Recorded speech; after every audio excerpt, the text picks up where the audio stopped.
Hey there. Yep, it's that time for us to gather together this week. It is Tap In Tuesday, so let's tap in.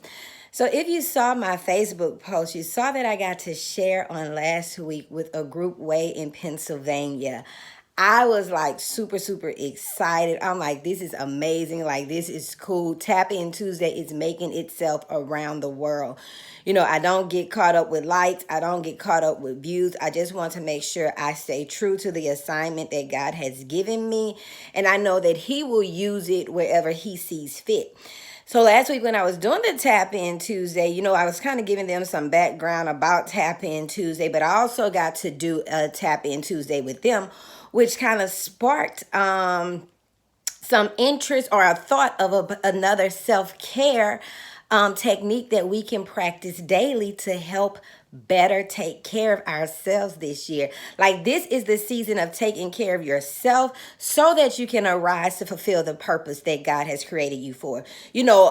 Above all, I want you to arise above every situation, every obstacle, every tragedy, every shortcoming, everything that you have been faced with, everything that kind of works against your purpose.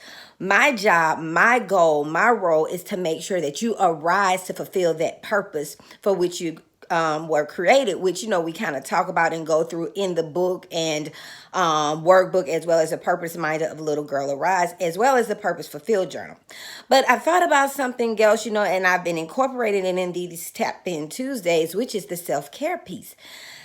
One other thing that I wanted to talk about self-care is leaving work at work. Yes, leaving work at work is a very integral piece of daily self-care. So many of us struggle with separating work from home, work from personal, work from social. We tend to take work everywhere that we go. Right. It was a huge problem for me, especially early on in my career. I did not know how to balance it, especially when dealing with clients that had very extreme issues going on, that were in crisis, clients that I really wanted to help, but I wasn't able to, had not yet been able to get through to them. So I would always take that home with me and still kind of be battling in my mind of how I could help, or I would take paperwork home with me and I'm spread out thin, either at my desk, in my office at home, or on my living room floor, like with papers and laptop and things everywhere. And so I was getting off work just to go home and work again. I was not separating work from work. And so that means I was going to work the next day, probably tired, probably frustrated, not with the best attitude, did not really want to engage with other people because I was just going straight back to work. I had never given myself a break. We have to learn how to completely separate, how to completely turn off the work button. We have to learn how to get out of there and say, okay, it will be here tomorrow. At my previous job, I used to, towards the end of my time there, I used to leave the day and say, okay, I'll try again tomorrow. Instead of trying to finish it all in that day, rush to get it done, stay super late. Some nights I was there to 7, 8, 9, 10 o'clock at night. Yes, I remember one Friday night being there till 10 o'clock at night. But then I had this revelation but everybody else is gone home. Everybody else is enjoying their weekend. And so I said to myself, I'm going to stop doing this to myself.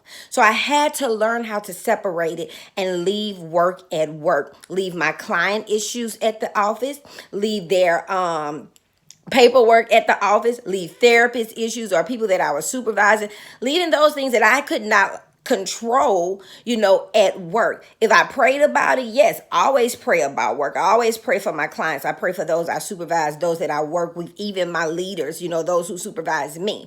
But I had to learn the distinction of not actually doing the work. So now at my new job, I don't even save things to a jump drive so that I can't take it home to work on my personal laptop. I had to do some things to intentionally make me not take work home. We completely deplete ourselves, we frustrate ourselves, we become, discomfortable with our job, we start becoming disgruntled, we start straining the relationships at work when we don't learn how to take work off, because we're consistently working. So I consistently have an attitude because I'm overwhelmed, or I'm frustrated, or I'm just venting, or I'm complaining.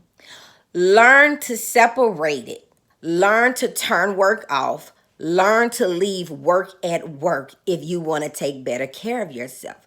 You cannot practice self-care if you're working all the time.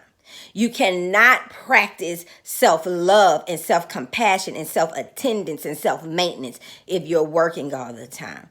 I don't care what you do with that time. If you sleep, if you write, if you read, if you watch TV, if you sit just in a quiet room, if you play with your dogs, if you go to the movies, if you go to dinner, if you never ever leave home, whatever it is, learn to leave work at work so that you can pay attention to yourself, so that you can hear your own thinking, so that you can listen to your body. You can give your body time to recuperate and re-energize for the next day, for the next task.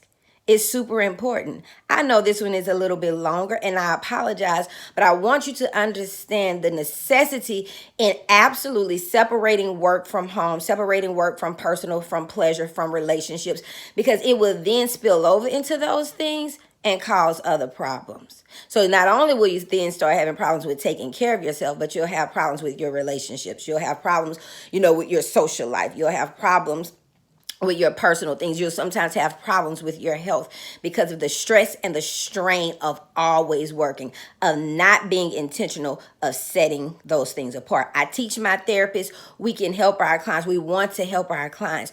We're not going to save them in a day. So once you end that session, once you've processed with them, once you establish another session, let that go. Prepare for the next session, but let it go. Don't carry it with you until the next session. Don't let it wait. So, hey, if I can help you this week, it is by definitely saying leave work at work. Separate it so you can have time to take care of yourself, so that you can have time to practice self-care. You guys have a great week. I hope you share this. I hope you enjoy this. I hope you are using these tips to take better care of yourself, so that in this year, you can be your best self when you arise to fulfill the purpose for which God created you. Y'all have a good one.